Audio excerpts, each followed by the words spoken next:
আমরা এই মুহূর্তে এমন একটি স্পটে বসে আছি, কিছুদিন আগে অত্র এলাকায় একটি মর্মান্তিক দুর্ঘটনা ঘটে গেছে। অনাকাঙ্ক্ষিত এই দুর্ঘটনার মধ্যে অনেক মা বোন, অনেক ভাইয়েরা বোনেরা শাহাদাত বরণ করেছেন। ইমানের সাথে যারা অগ্নিদগ্ধ হয়েছিলেন, জমিন থেকে বিদায় হয়েছেন, আল্লাহ পাক তাদেরকে শাহাদাতের উচ্চ মাকাম এবং মর্যাদা দান করুন।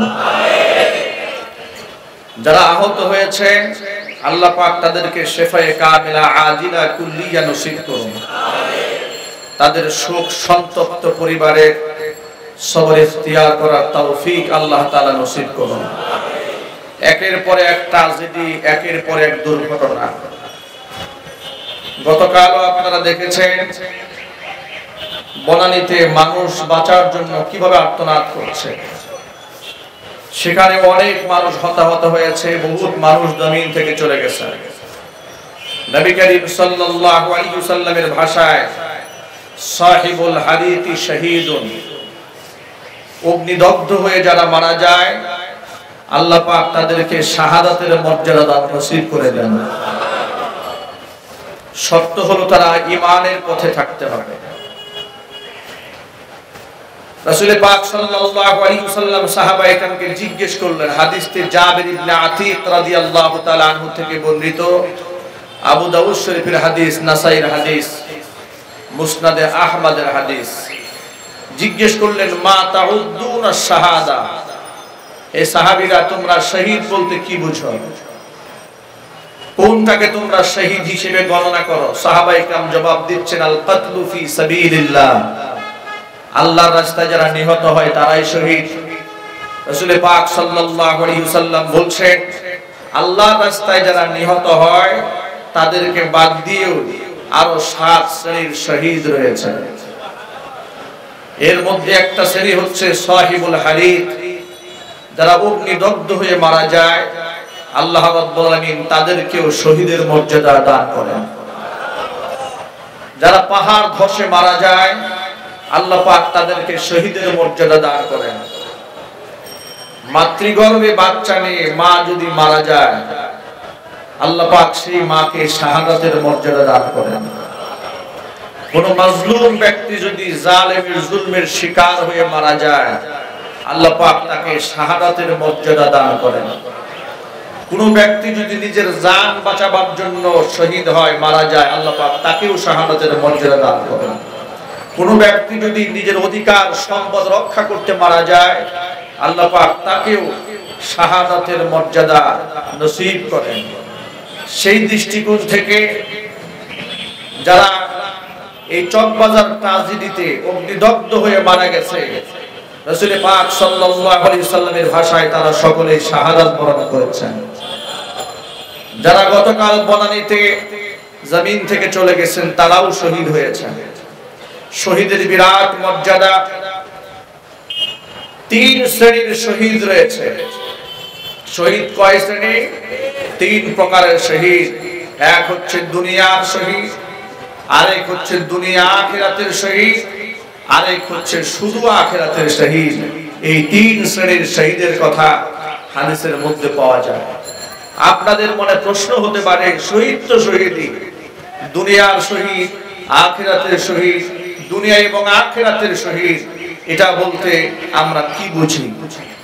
হাদিস শরীফের মধ্যে এসেছে রাসূল পাক সাল্লাল্লাহু আলাইহি ওয়াসাল্লাম বলেছেন, যে ব্যক্তি আল্লাহর রাস্তায় আল্লাহর দ্বীন কায়েমের জন্য কুফফারদের সাথে সশস্ত্র জিহাদের মধ্যে শামিল হয়েছে, জিহাদ করতে করতে জীবন দিয়ে রক্তাক্ত হয়ে ক্ষত বিক্ষত হয়ে শহীদ হয়েছে, এই শহীদ হচ্ছে পৃথিবীর মধ্যে ফার্স্ট ক্লাস মানের শহীদ।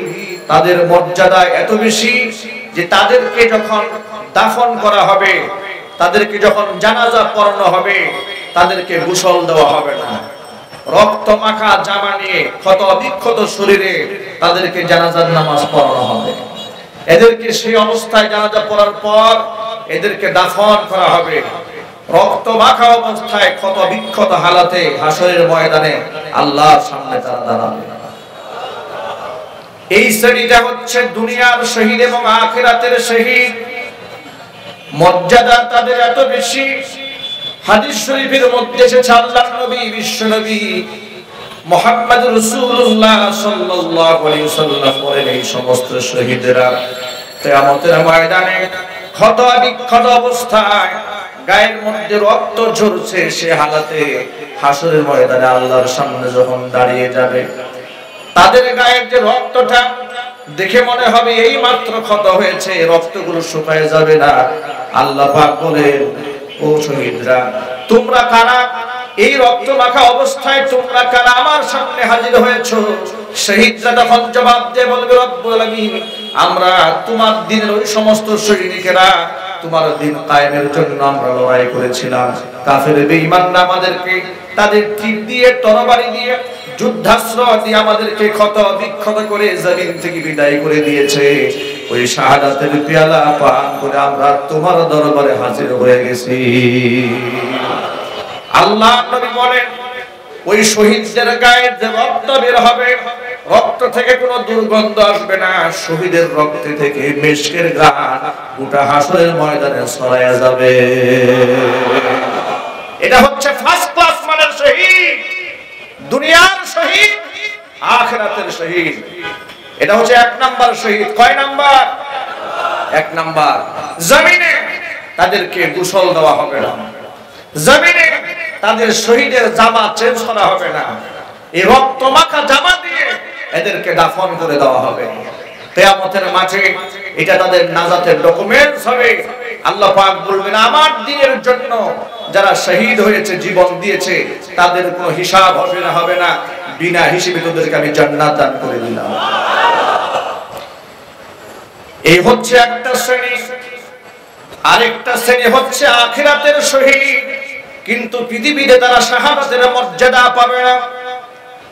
শাহাদাতের মর্যাদা পাবে না মানে হচ্ছে, শহীদদেরকে যেমন বিনা গোসলে কবর দেওয়া হয়, বিনা গোসলে জানাজা দেওয়া হয়, তাদেরকে বিনা গোসলে দেওয়া হবে না। তাদেরকে গোসল করানো হবে, কাফন পরানো হবে, এরপরে কবর দেওয়া হবে। তারা হচ্ছে ওই সমস্ত ব্যক্তিরা যারা অগ্নিদগ্ধ হয়ে মারা যাবে, যারা আগুনে পুড়ে মারা যাবে, ভূমি ধসে যারা মারা যাবে, পাহাড়ের নিচে পড়ে যারা মারা যাবে, মা তার সন্তানকে ডেলিভারি করতে গিয়ে মারা যাবে, কিংবা কোনো কলেরা বসন্তে এসে মারা যাবে, কোন ধরনের আপদ বিপদ বালা মুসিবত এসে এমন বিপদে পড়ে মানুষ যখন মারা যাবে, ওই সমস্ত ব্যক্তিরা পরকালে শাহাদাতের মর্যাদা পাবে, কিন্তু তাদেরকে গোসল দেওয়া হবে জমিনে, তাদেরকে কাফন পরানো হবে, স্বাভাবিক মানুষের মতো তাদেরকে দাফন করা হবে।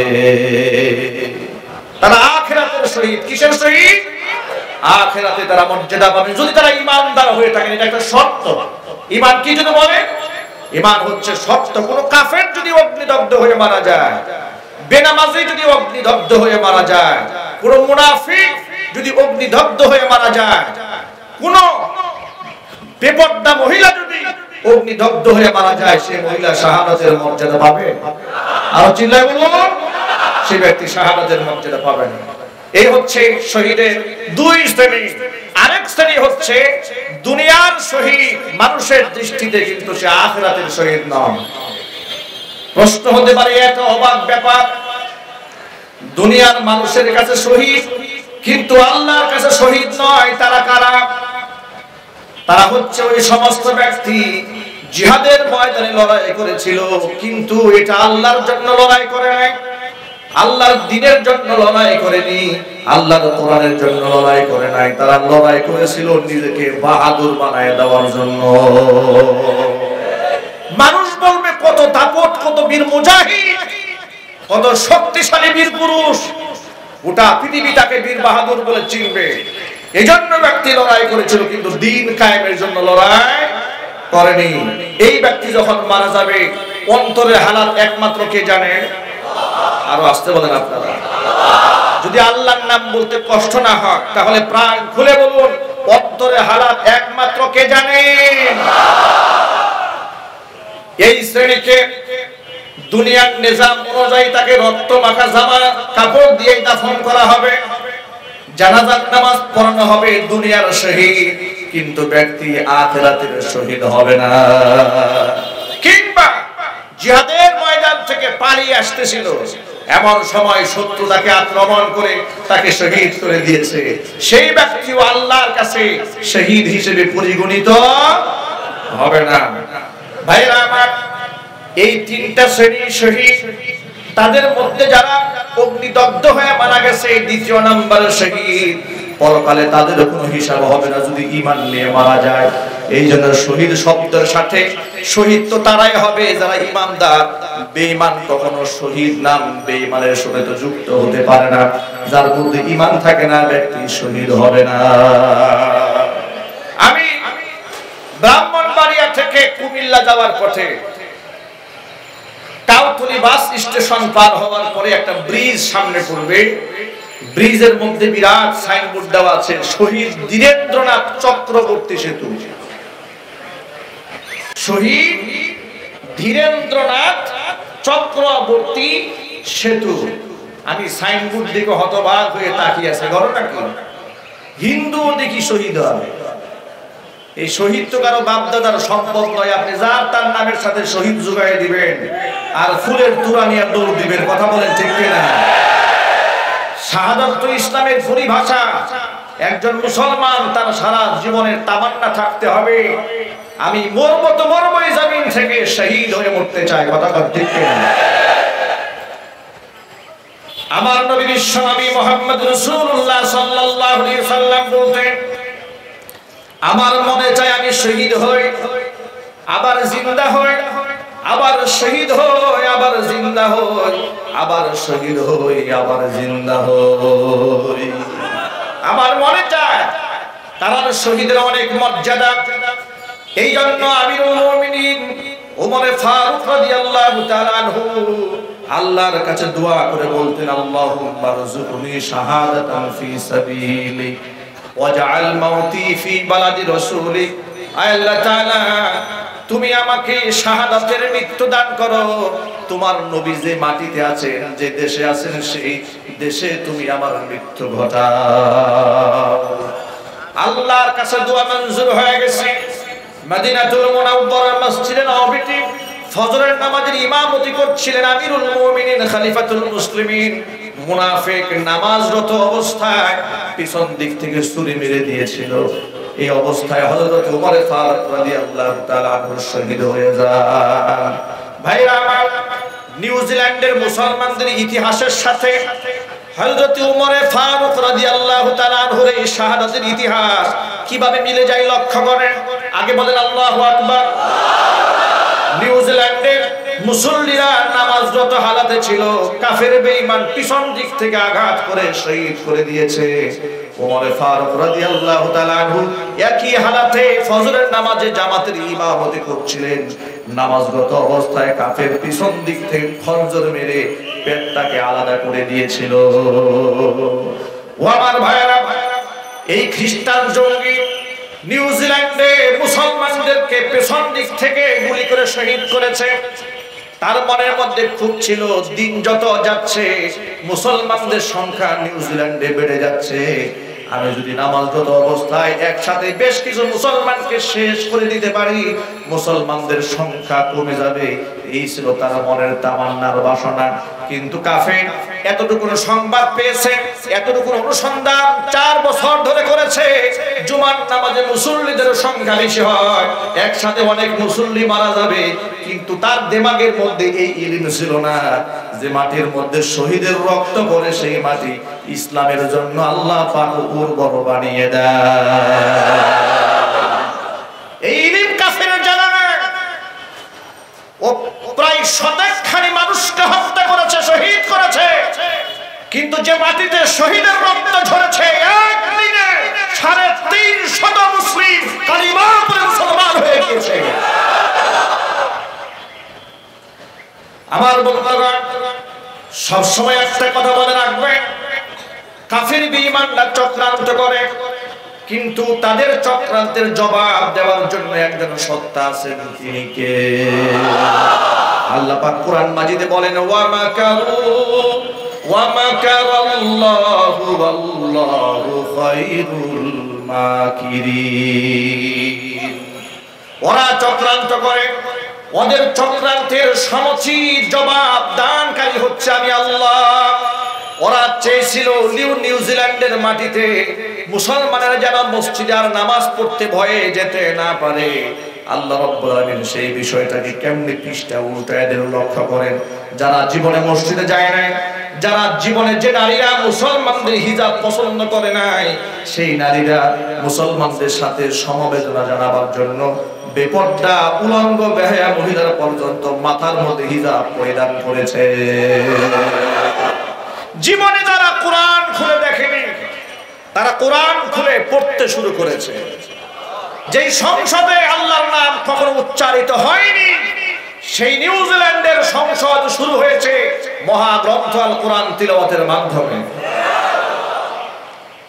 সে দেশের প্রেসিডেন্ট, প্রধানমন্ত্রী জুমার নামাজের মুসল্লিদেরকে নিজে সেখানকার পুলিশের সাথে দাঁড়িয়ে ব্যারিকেডের মধ্যে নিজে পাহারাদারি করেছে এবং তার শুকরিয়া আদায় করে মুসলিম বিশ্ব বুরুজ আল খলিফা টাওয়ারে সমবেদনা এবং মুসলমানদের প্রতি হামদর্দ, মহব্বত, ভালোবাসার চিত্র, নিউজিল্যান্ডের প্রধানমন্ত্রীর ছবি বুরুজ আল খলিফার পুরো ডিসপ্লের মধ্যে দুবাইয়ে ডিসপ্লে করে তাকে ধন্যবাদ দিয়েছে, তার শুকরিয়া জ্ঞাপন করেছে। আমরা তার জন্য দোয়া করি মুসলমানদের এই সান্নিধ্যে গ্রহণের মাধ্যমে আল্লাহ পাক যেন তাকে ইসলামের দৌলত দান করেন। আর জোরে বলুন আমিন।